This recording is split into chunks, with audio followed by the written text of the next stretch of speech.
Hello, I'm Mario Aprile and I'm the president of the Trifolao Association of Alba, an association which represents truffle hunters from the Langhe and Roero regions.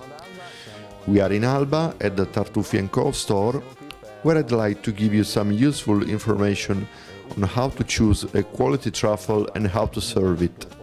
The first thing to look at when choosing a truffle is to note its compactness. The more compact a truffle is, the fresher and tastier it is. Smell is another fundamental thing to look for in a truffle.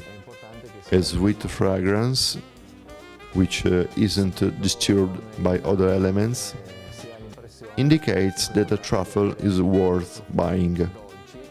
Truffles depending on the soil they grow in and the trees that they live in symbiosis with have different characteristics. For example, this truffle, which is particularly round and smooth, is certainly from a sandy terrain where it was able to grow and take on this round form and this very smooth skin.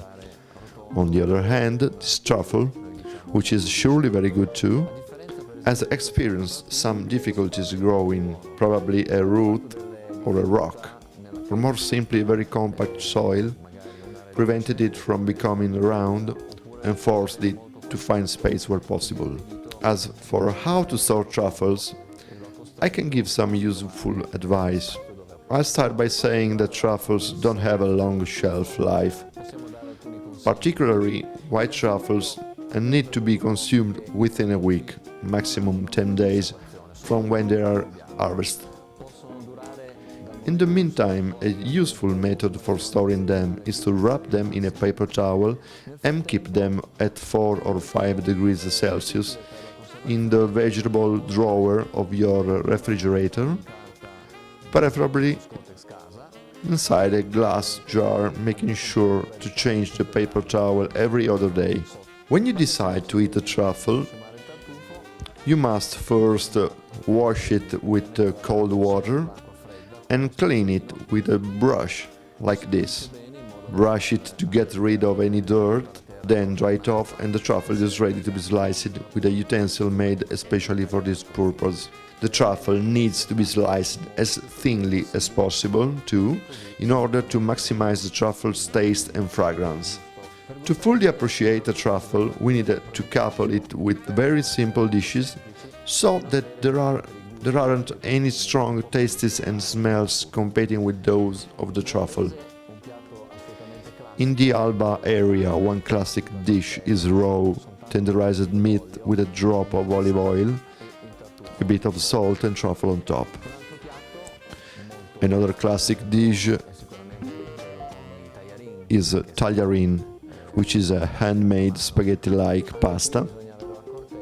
In this case, it's important to heavily salt the water that the pasta is cooked in, because salt exalts the taste of the truffle.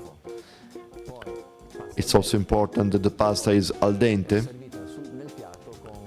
Just add a touch of olive oil or butter and then slice the truffle on top. Another typical dish that's coupled with truffle is eggs.